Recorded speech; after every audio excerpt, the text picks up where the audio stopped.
وہ منزہ ہے، اعلیٰ ہے، عرفہ ہے، بالا تر ہے، لہذا اس کی قدرت سے یہ ہرگز بعید نہیں کہ وہ اپنے بندے کو راتوں رات مسجد حرام سے مسجد اقصیٰ اور پھر مسجد اقصیٰ سے سدرۃ المنتہا تک لے جائے اور واپس لے آئے اور پھر مسجد حرام میں پہنچا دے۔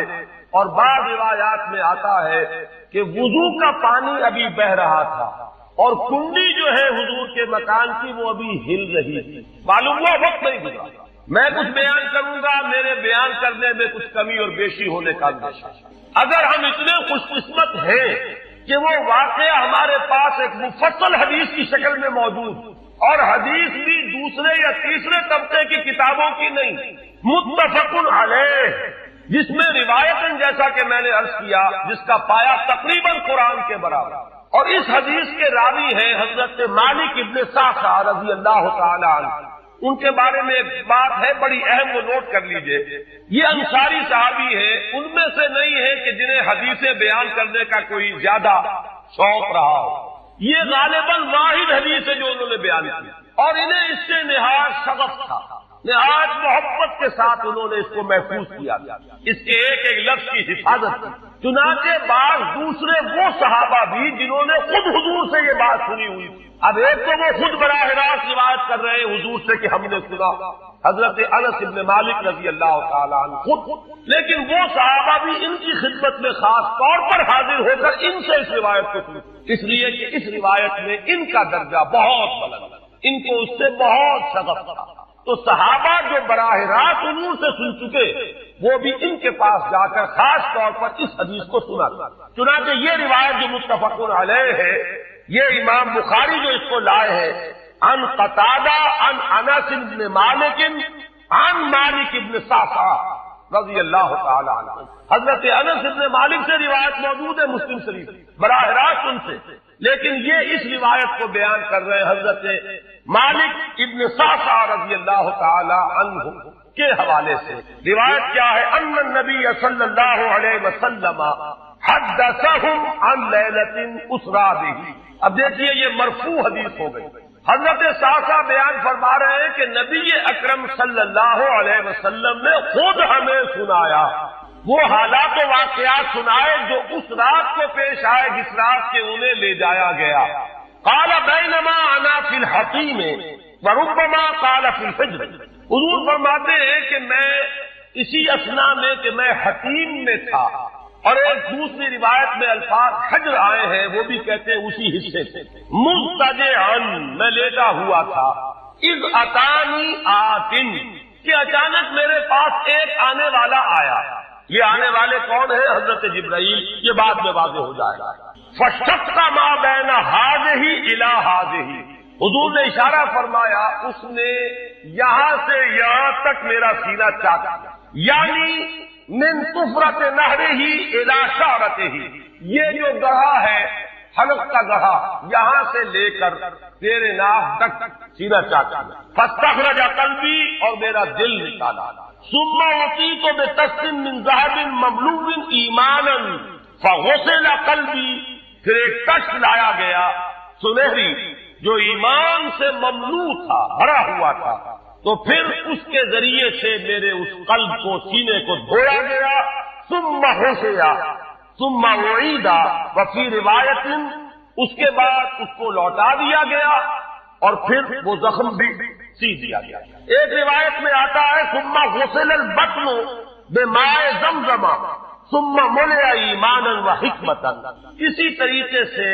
پورے پیٹ کو بھی صاف کیا گیا ماء زمزم سے اور اس میں بھی ایمان اور حکمت بھر دی۔ ثم اعطیت بدابۃ، پھر میرے پاس ایک چوپایا لایا گیا، دون البغل فوق الحمار، جو بغل یعنی خچر سے تو کچھ چھوٹا تھا اور حمار یعنی گدھے سے کچھ بڑا تھا، اب یہ جو سفید تھا، یقال له البراق، جس کا نام براق ہے، وَيَضَعُ خَطْوَهُ عِنْدَ أَقْصَى طَرْفِهِ، اور اس کا ہر قدم اس کی حد نگاہ پر جا کر پڑتا تھا۔ فَعِلْتُ عَلَيْهِ، میں اس پر سوار ہوا، فَانْطَلَقَ بِي جِبْرَائِیل، اب یہاں نام آ گیا، وہ آنے والے کون تھے؟ پھر چلے میرے ساتھ حضرت جبرائیل، حَتَّى أَتَى السَّمَاءَ الدُّنْيَا، یہاں تک کہ وہ آسمان دنیا تک پہنچ گئے، جو پہلا آسمان۔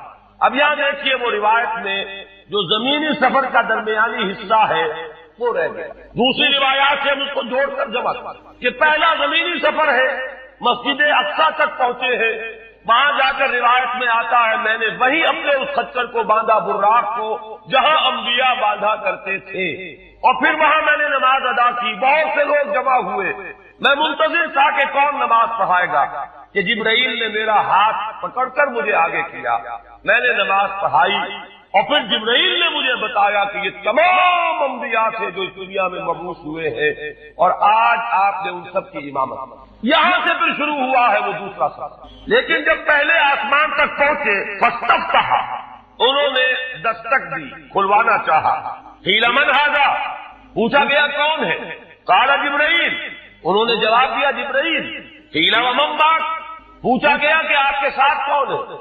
دیکھیے یہاں ذہن میں رکھیے گا، اس امکان کو کوئی شخص مسترد نہیں کر سکتا کہ ان ملائکہ کے علم میں ہو، لیکن پھر بھی پوچھ رہے۔ قانون قانون ہے، دروازے پر دستک دینی ہوگی، آئیڈینٹی ڈسکلوز کرنی ہوگی، چاہے علم میں ہو۔ جج جو ہے وہ اپنے علم کی بنیاد پر فیصلہ کبھی نہیں دے گا، وہ تو مقدمے کی سماعت ہوگی، شہادتوں کی بنیاد پر فیصلہ ہوگا۔ ذاتی علم کی بنیاد پر کرنا ہے تو وہ خود کسی اور عدالت میں اس مقدمے کو منتقل کرے اور وہاں گواہ کی حیثیت سے۔ تو قانون قانون۔ پوچھا گیا آپ کے ساتھ کون ہے؟ قال محمد صلی اللہ علیہ وسلم۔ قیل وقد ارسل الیہ، پوچھا گیا کیا انہیں بلایا گیا ہے؟ قال نعم، انہوں نے فرمایا ہاں۔ قیل مرحبا بہ فنعم المجیب جاء ففتح فلما خلصت، اس کے بعد کہا گیا مرحبا ان کے لیے، تہنیت ہے، مبارکباد ہے، خوش آمدید ہے، کیا ہی اچھے ہیں وہ جو لائے گئے ہیں۔ پھر وہ سمائے دنیا جو ہے اس کا دروازہ کھولا گیا، میں اس میں داخل ہوا، فیضا فیہا آدم، میں نے دیکھا وہاں حضرت آدم تشریف فرما۔ فقال ھذا ابوک، جبرائیل نے کہا یہ آپ کے جد امجد ہے، فسلم علیہ، ان کو سلام کیجئے، فسلمت علیہ، میں نے انہیں سلام کہا۔ فرد السلام، انہوں نے سلام کا جواب دیا۔ ثم قال مرحبا بالابن الصالح والنبی الصالح، خوش آمدید ہے، مرحبا ہے صالح بیٹے اور صالح نبی۔ ثم صعد بی، پھر مجھے اور اٹھایا گیا، حتی اتى السماء الثانیہ، یہاں تک کہ جبرائیل پہنچ گئے دوسرے آسمان تک۔ فاستفتح، پھر وہی سوال و جواب ہے، میں ترجمہ نہیں کروں گا۔ قیل من ھذا؟ قال جبرائیل۔ قیل ومن معک؟ قال محمد۔ قیل وقد ارسل الیہ؟ قال نعم۔ قیل مرحبا بہ فنعم المجیب جاء ففتح فلما خلصت، جب یہ سارا اس کارروائی کے بعد داخل ہوئے ہیں دوسرے آسمان پر، فاذا یحییٰ وعیسیٰ وہو ابنا خالۃ، وہاں میں نے دیکھا کہ یحییٰ اور عیسیٰ ہیں اور یہ خالہ زاد بھائی۔ قال ھذا یحییٰ وھذا عیسیٰ فسلم علیہما، فسلمت فردا، ثم قال مرحبا بالاخ الصالح والنبی الصالح، انہوں نے بھی کہا خوش آمدید اور مرحبا ایک صالح بھائی اور صالح نبی کو۔ یہاں نوٹ کیجیے، حضرت عیسیٰ اور حضرت یحییٰ یہ بنی اسرائیل میں سے، لہذا حضور کو اپنا بیٹا نہیں کہہ سکتے، بھائی کہہ رہے۔ آدم جد امجد ہے، انہوں نے بیٹا کہا۔ مرحبا بابن الصالح والنبی الصالح، وہ نبی تو ہے، سب کہیں گے نبی، لیکن کوئی بھائی کہے گا، کوئی بیٹا کہے گا۔ ابراہیم بیٹا کہیں گے، موسیٰ وہ بھائی کہیں گے، جن کی نسل سے آپ نہیں، وہ جو براہ راست نسل چلی آ رہی ہے اس میں جو ذکر کرے گا وہ بیٹے کے نسل۔ ثم صعد بی الی السماء الثالثہ فاستفتح، قیل من ھذا؟ قال جبرائیل۔ قیل ومن معک؟ قال محمدا۔ قیل وقد ارسل الیہ؟ قال نعم۔ قیل مرحبا بہ فنعم المجیب جاء ففتح فلما خلصت اذا یوسف، قال ھذا یوسف فسلم علیہ، فسلمت علیہ، فرد ثم قال مرحبا بالاخ الصالح والنبی الصالح۔ اب مجھے ترجمے کی ضرورت نہیں ہے، ایک مرتبہ بات آپ نے سمجھ لی، اب تیزی کے ساتھ میں اس حدیث کو پڑھ دینا چاہتا ہوں۔ ثم صعد بی، پھر مجھے اور بلندی پر لے جایا گیا، حتی اتى السماء الرابعہ فاستفتح، قیل من ھذا؟ قال جبرائیل۔ قیل ومن معک؟ قال محمد۔ قیل وقد ارسل الیہ؟ قال نعم۔ قیل مرحبا بہ فنعم المجیب جاء ففتح فلما خلصت فاذا ادریس فقال هذا ادریس فسلم علیہ فسلمت علیہ فرد ثم قال مرحبا بالاخ الصالح والنبی الصالح. یہاں ملاقات ہوئی حضرت ادریس علیہ السلام. ثم صعد بي حتى أتى السماء الخامسة فاستفتح قيل من هذا قال جبرائيل قيل ومن معك قال محمد قيل وقد أرسل إليه قال نعم قيل مرحبا به فنعم المجيب. جاء ففتح فلما خلصت فإذا هارون قال هذا هارون فسلم عليه فسلمت عليه فرد ثم قال مرحبا بالاخ الصالح والنبي الصالح. دور دراز کے لوگوں کے ساتھ نیکی ہو رہی ہے. سگے بھائی کی بیوہ اور یتیم بچے جو ہے وہ محروم ہیں. انہوں نے اس وقت یہ کر دیا تھا یہ کر دیا تھا. ظاہر بات ہے کہ رشتہ داروں سے تو شکایتیں ہوتی ہیں. یہ تو ہمیشہ ہمارے مخالف رہے. ان کی ہم کیسے مدد کریں؟ اگر تو اللہ کے لیے دینا ہے تو پہلا حق ان کا. من عطا للہ وعطا للہ وعطا للہ ومنع للہ. اللہ کے لیے دیا ہے اگر تو اپنے اس نفس کی جو انتقام کا جذبہ ہے اس کو کچلو اور جس کا سب سے پہلا حق ہے اس کو پہنچاؤ. تکلیف میں دیکھ کر اگر آپ کا دل پسیجتا نہیں, آپ کے دل میں رقیق کسے کہتے ہیں؟ پتلا. رقیق مادہ پتلا. رقت قلب, دل میں نرمی پیدا ہو. دل میں نرمی اگر پیدا نہیں ہوتی ہے تو پھر جان لیجئے. میں ایک بہت سخت بات کہنے لگا. ایک شخص عالم ہو سکتا ہے, مفتی ہو سکتا ہے, فقیہ ہو سکتا ہے, مفسر ہو سکتا ہے, محدث ہو سکتا ہے, عابد ہو سکتا ہے, زاہد ہو سکتا ہے, نیک نہیں ہو سکتا اگر انسانی ہمدردی کا مادہ اس کے دل میں نہیں. بات سمجھ لیا آپ نے؟ یہ ہے ترتیب کے اندر مضمر. نماز اور زکوٰۃ کا ذکر بعد میں. وآت المال على حبه ذوي القربى واليتامى والمساكين وابن السبيل والسائلين وفي الرقاب, یہ پہلے آیا. اور آپ میں سے بہت سے حضرات کو یاد ہوگی چوتھے پارے کی پہلی آیت جو اس معاملے میں یوں سمجھیے قول فیصل لن تنالوا البر حتى تنفقوا مما تحبون. تم ہرگز نیکی کے مقام کو نہیں پہنچ سکتے جب تک خرچ نہ کرو اس میں سے جو تمہیں محبوب ہے. اگر آپ کا مال ایسا ہے جو دل سے اتر گیا ہے, کپڑے بوسیدہ ہو گئے ہیں دے دیے غریب کو, جوتے ٹوٹ گئے دے دیے کسی کو, یہ نہیں, یہ نیکی نہیں. نیکی کیا ہے؟ مما تحبون, جو تمہیں پسند ہو وہ مال. لن تنالوا البر, یہ نوٹ کر لیجیے جسے عربی سے کوئی تھوڑا سا بھی کوئی مس ہے کہ لام اور نون کے ساتھ جو نفی آتی ہے فعل مضارع کے اندر اس سے زیادہ تاکیدی نفی نہیں. لن تنالوا البر, ہرگز نہیں پہنچ سکتے نیکی کے مقام کو حتی تنفقوا مما تحبون, جب تک کہ تم خرچ نہ کرو اس میں سے جو تمہیں پسند ہے. اپنے محبوب مال کو جب تک خرچ نہیں کرو گے اللہ کی رضا مندی کے لیے, اللہ کی رضا جوئی کے لیے, اس وقت تک نیکی کا مقام حاصل نہیں کر سکتے. حدیث میں نے آپ کو سنا دی. من یحرم الرفق, رفق کہتے ہیں دل کی نرمی, اسی سے لفظ رفیق بنا ہے. رفیق وہ ہیں جو آپس میں ہمدرد ہیں, غم گسار ہیں, ایک دوسرے کا درد بانٹنے والے ہیں, ایک دوسرے کے دکھ کو اپنے دل میں محسوس کرنے والے ہیں. میں نے ہمدردی کی وضاحت پچھلی نشست میں کی تھی. ہمدردی, ہم جماعت, ایک جماعت میں پڑھنے والے, ہم عصر, ایک زمانے کے لوگ. ہمدرد وہ جن کا درد جو ہے وہ کامن ہے, مشترک ہے, ایک کے درد کو دوسرا محسوس کر رہا ہے. خنجر چلے کسی پہ تڑپتے ہیں ہم امیر, سارے جہاں کا درد ہمارے جگر میں ہے. یہ ہے در حقیقت نیکی کی اصل روح. میں پھر دوہرا رہا ہوں, جس میں یہ نہیں ہے. جو بخیل ہے, جو کٹھور دل ہے, جو سخت دل ہے, وہ عابد ہو سکتا ہے, زاہد ہو سکتا ہے, مفسر ہو سکتا ہے, محدث ہو سکتا ہے, فقیہ ہو سکتا ہے, مفتی ہو سکتا ہے, لیکن نیک نہیں ہو سکتا. یہ قرآن کا فتویٰ ہے, لن تنالوا البر حتى تنفقوا مما تحبون. پھر اس میں ایک بات اور نوٹ کیجئے, اس میں ترتیب بھی لازمی ہے. سب سے پہلا حقدار جو ہے آپ کے نیک سلوک کا وہ آپ کے قرابت دار ہے. الاول فالاول, الاقرب فالاقرب. ہمیشہ قرآن مجید کی سب سے پہلے ذی القربى وآت ذی القربى حقہ والمسکین وابن السبیل ولا تبذر تبذیرا. یہ بھی ہمارے منتخب نصاب کی آیت ہے سورہ بنی اسرائیل کی. اور تم حق ادا کرو جو ذی القربى ہیں, قرابت دار ہیں, رشتہ دار. یہ خاص طور پر بات کیوں کہی جاتی ہے؟ عام طور پر قرابت داروں میں, قریبی رشتہ داروں میں شکر رنجیاں ہوتی ہیں. اب فلاں جو ہے, فرض کیجئے کہ کوئی چھوٹا بھائی فوت ہو گیا یا بڑا بھائی فوت ہو گیا, اور دوسرا بھائی جو ہے اچھا ہے, جو فوت شدہ بھائی ہے اس کے حالات اب خراب ہیں, بیوہ ہے, بچے ہیں, کوئی ذریعہ معاش نہیں ہے, اور یہ شخص جو ہے وہ صاحب ثروت ہے، صاحب دولت ہے، یہ اوروں کو تو خیرات دے گا، اپنے یتیم بھانجا اور بتیوں کو نہیں دے گا۔ کیوں؟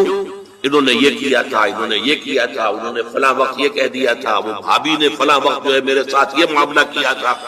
اس حوالے سے شکر رنجیوں کی وجہ سے ان کو چھوڑ کر دور دراز جا کر ریوڑیاں بانٹی جائیں گی، لیکن جو اصل حقدار ہیں ان کو چھوڑ دیں۔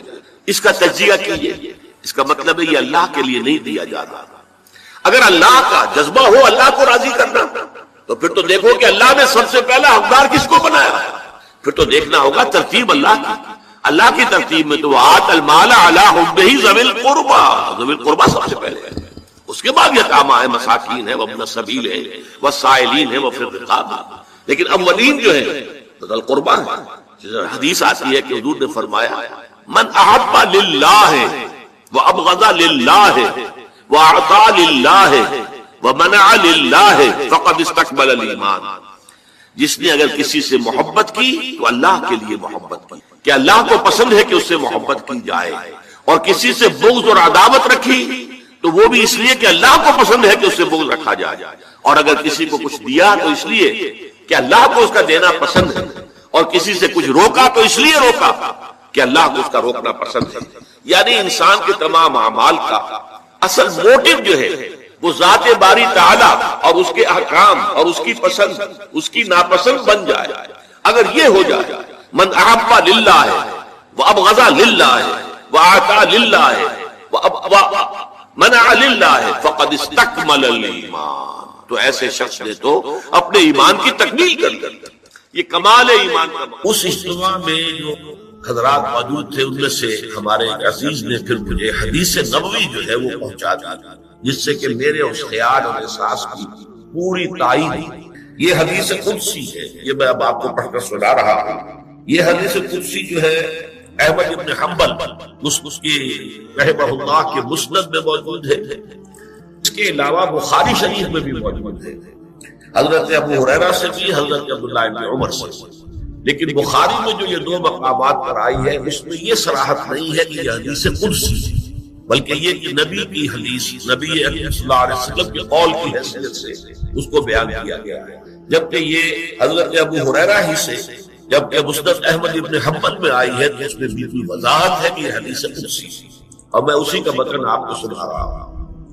عن ابی ہریرہ رضی اللہ عنہ عن النبی صلی اللہ علیہ وسلم قال قال اللہ عز وجل، حضرت ابو ہریرہ سے روایت ہے اور وہ روایت کر رہے نبی اکرم صلی اللہ علیہ وسلم سے کہ آپ نے فرمایا کہ اللہ تعالیٰ یہ فرماتا ہے قال اللہ عز وجل لا یاتی النظر علی ابن آدم بشیء لم اقدرہ علیہ، نظر ماننے کی وجہ سے ابن آدم کو کوئی ایسی شے نہیں ملتی جو میں نے پہلے سے اس کے لیے مقدر نہ کر، یا نظر کا ماننا نہ ماننا اس اعتبار سے گویا کہ بالکل برابر ہے۔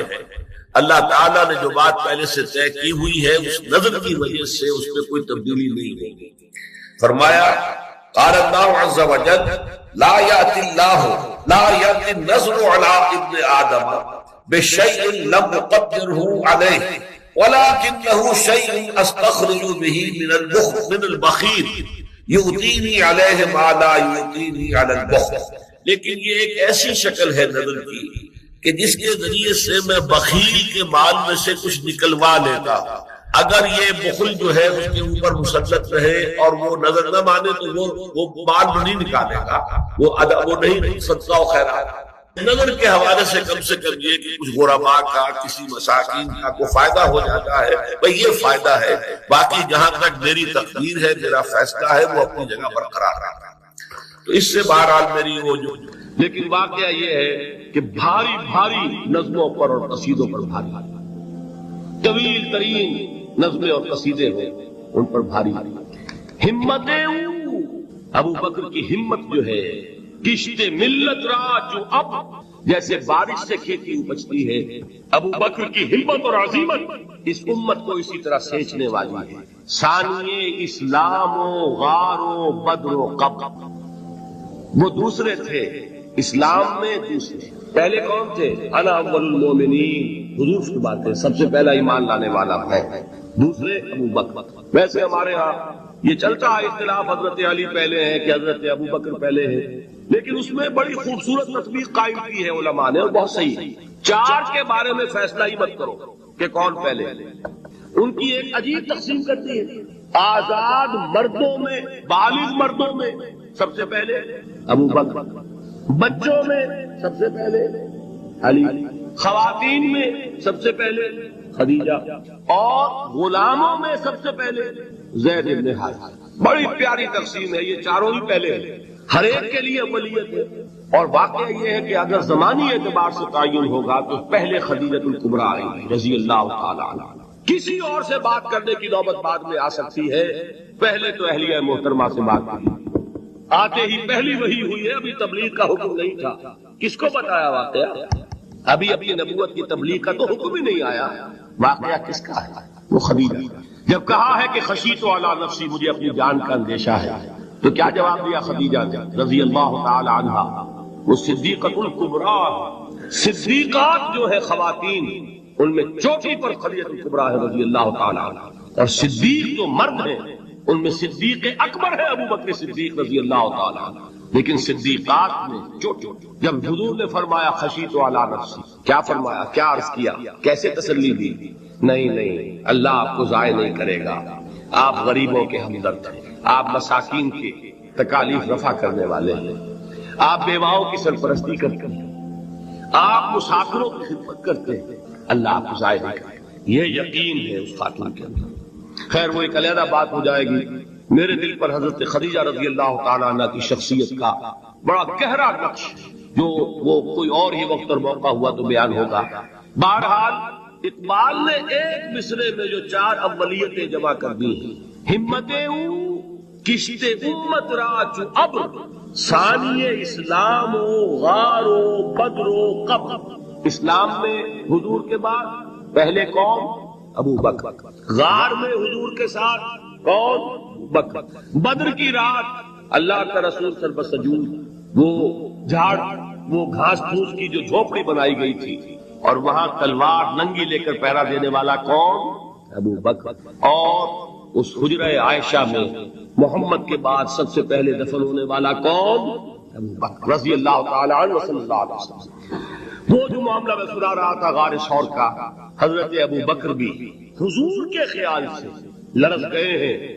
آپ کو یاد ہوگا کہ جا کر پہلے تمام جتنے سوراخ تھے انہیں بند کیا، ایک سوراخ رہ گیا تھا جس کو بند کرنے کے لیے کوئی کپڑا نہیں تھا، وہاں اپنی ایڑی رکھی ہے، تب کہا ہے حضور سے تشریف لائی، اور اپنے زانوں پر حضور کو لٹایا ہے، اور وہاں کسی موذی جانور نے کاٹا ہے، حضور کی آنکھ لگ گئی تھی، اس وقت اس بل کے اندر جو بھی بچھو ہے کیا ہے واللہ عالم، اس نے کاٹا ہے، اس کی تکلیف کی وجہ سے ابو بکر کی آنکھوں سے آنسو ٹپک گئے، حضور کے چہرے مبارک پر پڑے ہیں، تو حضور جا کے جاگے ہیں معاملہ کیا ہے، ایڑی نہیں ہٹائی وہاں سے، مبادا وہ جانور وہاں سے نکل کر محمد الرسول اللہ کو کوئی غضب پہنچا دے، ابو بکر کی ایڑی ہے، جس طرح چاہے کھا لے، ختم کر دے، جان نکل جائے تب کوئی آج آئے محمد پر تو آئے، لیکن جیتے جی وہ ہے ابو بکر۔ حضور کے خیال سے اس وقت حضور نے پھر اپنا لعاب دہن لگایا ہے، اور اس سے پھر آپ کی تکلیف ختم ہوئی۔ جیسے خیبر میں حضرت علی کی آنکھ دکھ رہی تھی، اس کو جو شفا حاصل ہوئی وہ بھی حضور کے لعاب دہن سے ہوئی۔ تو بہرحال اس وقت انہوں نے کہا ہے کہ اے نبی یا رسول اللہ، اگر اس وقت ان میں سے کسی نے غیر ارادی طور پر بھی اپنے قدموں کی طرف جھانک دیا تو پکڑے جائے۔ کیا جواب تھا اللہ کے رسول کا؟ لا تحزن ان اللہ معنا، اللہ ہمارے ساتھ سے کیوں گھبراتے ہو؟ یہ ہے ایمان باللہ، میرا مالک اللہ، میرا رازق اللہ، میرا محافظ اللہ، میرا مددگار اللہ، میرا پشت پناہ اللہ، میرا دوست اللہ۔ یہ دوستی ہے اللہ کی جو لب لباب ہے، حاصل ہے ایمان کا، اسی کا نام ولایت ہے۔ اولیاء اللہ کے سروں پر سینگ نہیں ہوتے، جس کے دل میں ایمان راسخ ہو چکا ہو وہی اللہ کا ولی ہے، جسے اللہ پر یقین ہو چکا ہے وہی اللہ کا ولی ہے، جسے یقین ہے اللہ میرے ساتھ ہے، میرا مددگار، میرا پشت پناہ، میرا ساتھی، میرا دوست، میرا محبوب، میرا محب۔ اللہ اہل ایمان سے محبت کرتا ہے، واللہ یحب الصادقین، ان اللہ یحب الذین یقاتلون فی سبیلہ صفا کانہم بنیان مرصوص۔ اللہ محبت کرنے والا اہل ایمان محبوب، اور اہل ایمان محبت کرنے والے اللہ محبوب۔ والذین آمنوا اشد حبا للہ، آپ تصور کیجئے جس سے یہ رشتہ ایمان یا رشتہ ولایت حاصل ہو جائے، الا ان اولیاء اللہ لا خوف علیہم ولا هم یحزنون، آگاہ ہو جاؤ اللہ کے دوستوں کے لیے نہ کوئی خوف ہے نہ کوئی حزن ہے۔ اور میں بیان کر چکا تھا خوف اور حزن کے خاتمے ہی کا نام امن، زوال خوف زوال حزن۔ یہ خوف اور حزن کیوں آتے ہیں بار بار؟ اللہ تخافوا ولا تحزنوا، دونوں آ گئے۔ الا ان اولیاء اللہ لا خوف علیہم ولا هم یحزنون، پھر وہی دو، وہ کیوں ہے؟ خوف ہوتا ہے کسی مستقبل کی بات، یہ نہ ہو جائے وہ نہ ہو جائے، یہ نقصان نہ پہنچ جائے، یہ تکلیف نہ ہو، یہ غضب نہ آ جائے، خوف ہے مستقبل سے۔ حزن ہے یہ کیوں ہوا، یہ نہیں ہونا چاہیے تھا، یہ میرا فلاں چیز میرے ہاتھ سے جاتی رہی ہے، فلاں موقع نکل گیا، اب بیٹھے ہوئے ہیں اندر ہی اندر پڑ رہے ہیں، صدمہ ہے اور رنج ہے۔ اور جو اللہ پر ایمان رکھتا ہے وہ جانتا ہے ما اصاب من مصیبت فی الارض ولا فی انفسکم الا فی کتاب من قبل ان نبرأها ان ذلک علی اللہ یسیر لکی لا تعصوا علی ما فاتکم ولا تفرحوا بما آتاکم واللہ لا یحب کل مختال فخور۔ اس زمین میں یا تمہاری جانوں میں کوئی تکلیف کوئی مصیبت نہیں آ سکتی سوائے اس کے کہ جو اللہ نے لکھ دی ہو، اس سے پہلے کہ وہ ظاہر ہو۔ جس کو یہ حقیقت معلوم ہو گئی اس کو یہ طرز عمل اختیار کرنا چاہیے، جو چیز چھن جائے جاتی رہے چھوٹ جائے اس پر افسوس نہ کرو۔ کس نے چھینی؟ دوست نے، دوست کے فیصلے پر شکایت، دوستی کو بٹا لگا رہے ہیں، سرے تسلیم خم ہے جو مزاج یار میں آئے۔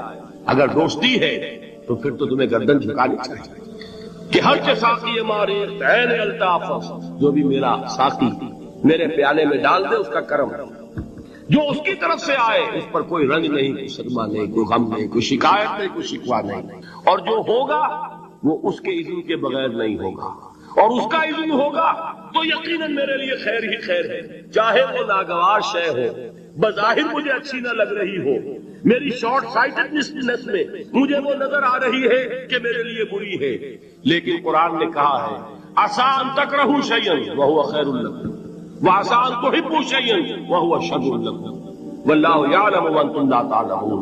ہو سکتا ہے تم کسی چیز کو ناپسند کرو دراحال کہ اسی میں تمہارا خیر ہو، اور ہو سکتا ہے تم کسی چیز کو پسند کرو دراحال کہ اس میں تمہارا شر ہو۔ اللہ جانتا ہے تم نہیں جانتے۔ جب مجھے یہ بات معلوم ہو گئی میں نے اپنا معاملہ اللہ کے حوالے کیا، سپردم بے تو مایا خیش را تو دانی حساب کم و بیش را، اے رب جو تو چاہتا ہے وہ ہو، تیرے علم میں جو شے میرے لیے خیر ہے وہ ہو جائے، میری کوئی پسند نہیں، میری کوئی چاہت نہیں، یہ ہے راضی برضائے رب۔ اکبر الہآبادی نے اسے کہا ہے رضائے حق پہ راضی رہ، یہ حرف آرزو کیسا، خدا خالق، خدا مالک، خدا کا حکم تو کیسا۔ آدمی کے پاس کافی ہے، غنی ہے، تب خرچ کر رہا ہے تو ظاہر بات ہے اس حالت میں طبیعت پر اتنا بوجھ نہیں ہوتا خرچ کرنے میں، لیکن خود تنگی محسوس کر رہا ہو پھر خرچ کر، یہ گویا کہ اس سے اگلا قدم ہے، ضرع تکلیف کے اندر بھی ہو تو خرچ کر۔ والکاظمین الغیظ، اور وہ لوگ جو اپنے غصے کو پی جانے والے، والعافین عن الناس، اور غصہ ظاہر بات ہے آتا ہے کسی شخص کی کسی غلطی پر، کسی خطا پر، یا وہ اس نے آپ کے ساتھ کوئی زیادتی کی ہے، تبھی تو غصہ آئے گا۔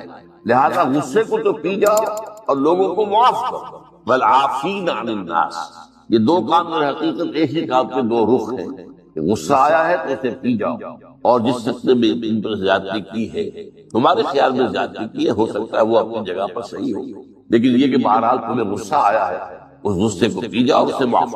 واللہ یحب المحسنین، اور ظاہر بات ہے کہ اللہ تعالیٰ کو تو ایسے محسنین ہی پسند ہے۔ اب یہاں پہ نوٹ کر لیجئے وہی درجہ احسان جو ہم پڑھ چکے ہیں بڑی تفصیل سے، حدیث جبرائیل کے حوالے سے گفتگو شروع ہوئی تھی، بعد میں پھر بھی مختلف مواقع پر گفتگو آتی رہی، اور اگلی حدیث میں پھر آگئی احسان کسے کہتے ہیں۔ تو اللہ تعالیٰ کو ایسے محسن جو اپنے اس دین کو خوبصورت بنا لے، دین ان کا جو ہے اور دینی زندگی ان کی جو ہے وہ دل کو لبھانے والی ہو، وہ لوگوں کو پسند آنے والی، بلکہ یہ کہ اس کے اندر جو ہے وہ حسن جو ہے دل آویزی پیدا ہو۔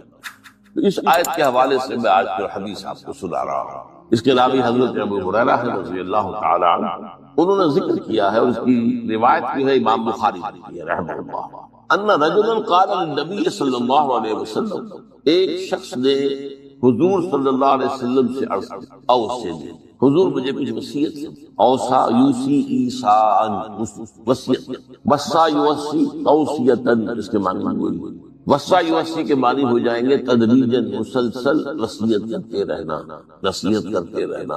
اور ایک ہے، ایک مرتبہ آپ نے ایک بات کہہ دی، اوصنی، مجھے وصیت فرمائی، مجھے نصیحت فرمائی، قال لا تغضب، آپ نے ایک ہی بات فرمائی، غصہ نہ کیا، مغلوب الغضب نہ ہو جائے کہ غصہ آئے اور تم پر چھا جائے، تمہارے اوپر اپنا غلبہ۔ فردد مرارا، اس شخص کے دل میں شاید اور بات تھی، اس نے پھر پوچھا، اوصنی حضور، یہ وصیت، آپ نے پھر فرمایا لا تغضب، پھر پوچھا، وہ تکرار کرتا رہا، حضور نے بھی ہر مرتبہ وہی بات۔ اب اس سے اندازہ ہو جاتا ہے کہ یہ بات کتنی اہم ہے۔ پہلی بات تو میں آپ کو یہ بتا دوں کہ غصہ آ جانا کوئی غیر فطری بات، غصہ اللہ تعالیٰ نے انسان میں رکھا ہوا